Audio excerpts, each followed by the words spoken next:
Oh my, figs jam. It tastes so good. It's so yummy. It's become taste like sweet potato. That's sweet taste. Oh my god, this is so good.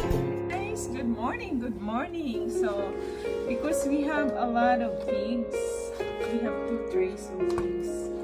I got it from Costco. So, I cannot finish them eating. So, I'm gonna make a figs jam. The rest of the figs, I'm gonna make a figs jam today. For making figs, we're gonna use a 4 quarts miso salad mustard. So yeah, let's add the figs jam here. Sorry guys, it's not figs jam, it's figs fruit. So put the 2 big bowl of figs fruit. And then we have a coconut milk. Let's add the coconut milk on it.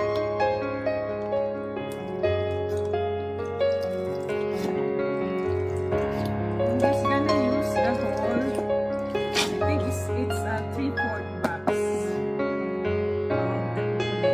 Now, let's start cooking it for medium heat. That's number 5. It's medium heat because the high heat is number 10. So let's start cooking this. So let's check out the figs jam after 2 hours boiling in low heat. So why it's low heat? Because I turn it on to the number 2. So number 2 on the stove is very low heat, guys. So let's check it out. So we have to stir it.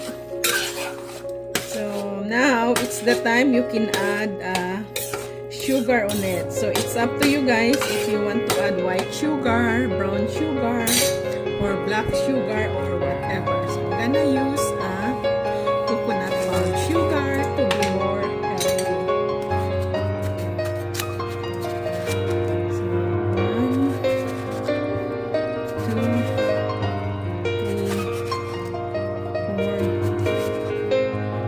5. So 6 kucharita. Or maybe it's only half cup, guys. So because figs is sweet already a little bit, and then this is ground nutmeg. I'm gonna add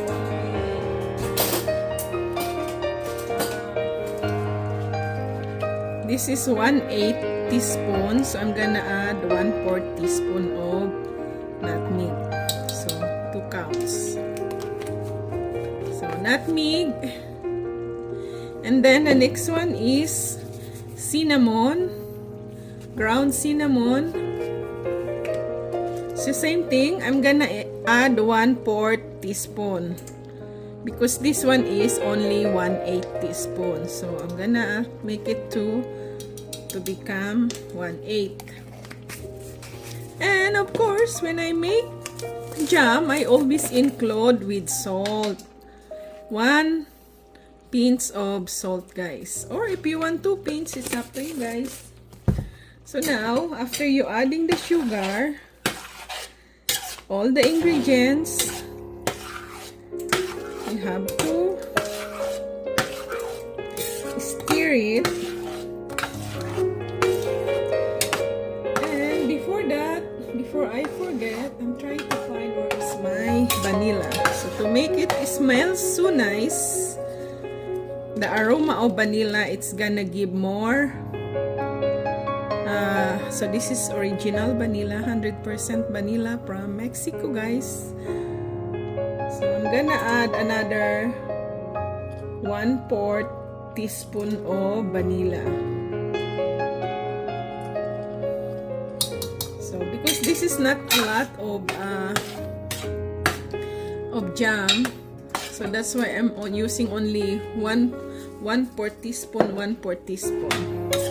So it's depend, guys, how much fig jam you gonna make. So that's how you gonna use the ingredients.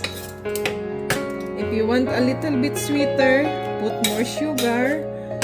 But if you don't want sweet fig jams, you just add a little bit sugar. So let's try try it after couple minutes if it stays good. So when it's boiling for 5 minutes, guys, this is ready.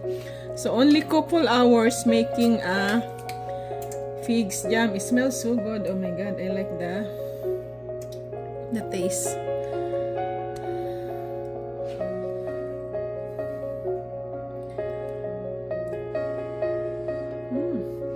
Oh my god, this smells so good. I like it.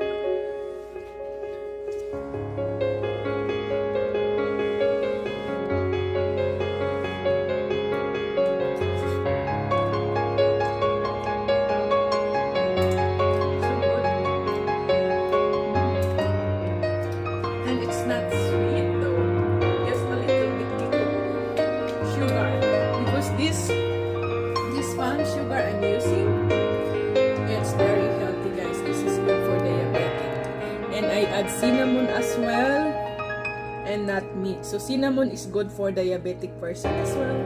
So here you go.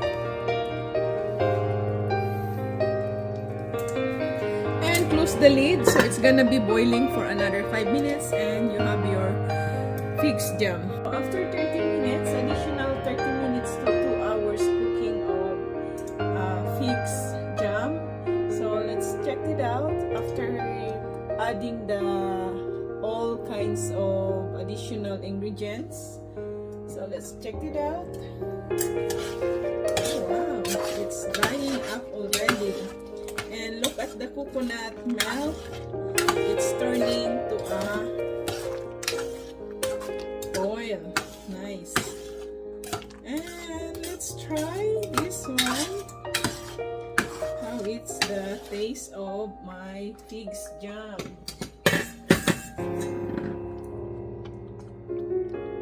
Smells so good, guys.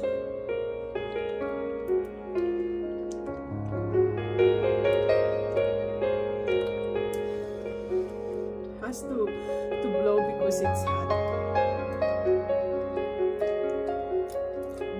It's like sweet potato. Sarap! This is so good. For the person who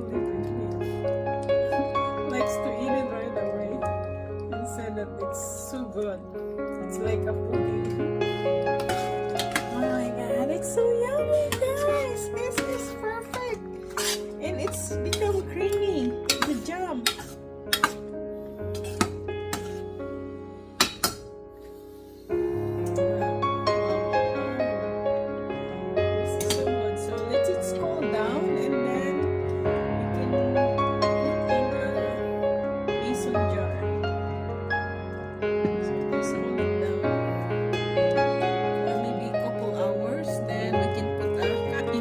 Here you go, my figs jam. It tastes so good. It's so yummy. It's become taste like sweet potato. That's sweet taste.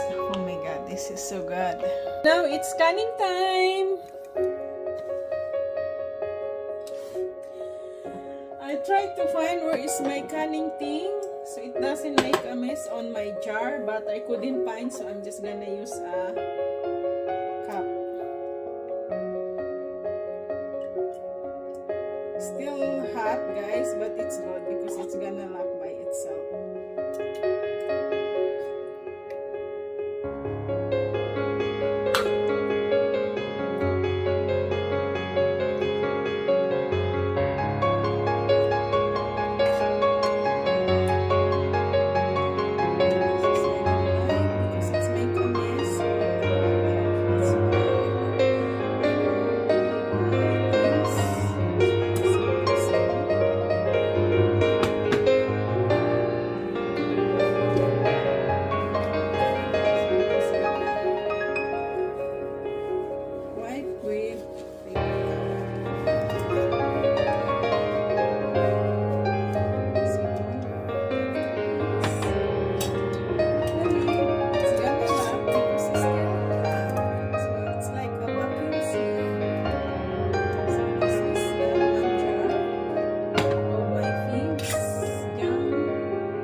It's so yummy. I can make this as a dessert.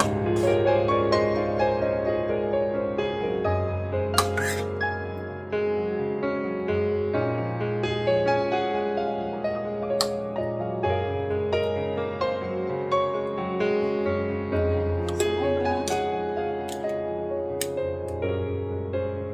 So now I still have some more. I don't know if it's gonna fit in one jar more. Wipe it.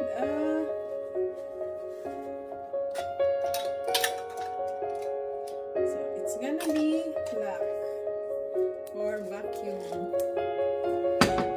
So I got 2 jar, and this one, the rest, I think. Let's see if it's gonna fit in another jar. So after canning, I sterilize my fixed jam. So I put in here in the oven, and I put at temperature 350 degrees Fahrenheit. So it's vacuum sealed already, the lid of this. I heard last night it was clicking, click when it's sealed. So this gonna stays for a long time, even a years. Sabi guys, ang sarap ng kuskus ako dito sa aking kaldero. Kinuskusan talaga. Ang Pilipino, ganito talaga tayo mga Pilipino, sa sobrang sarap.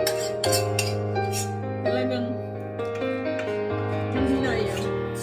Said ang kaldero, kuskus. Sarap. Grabe.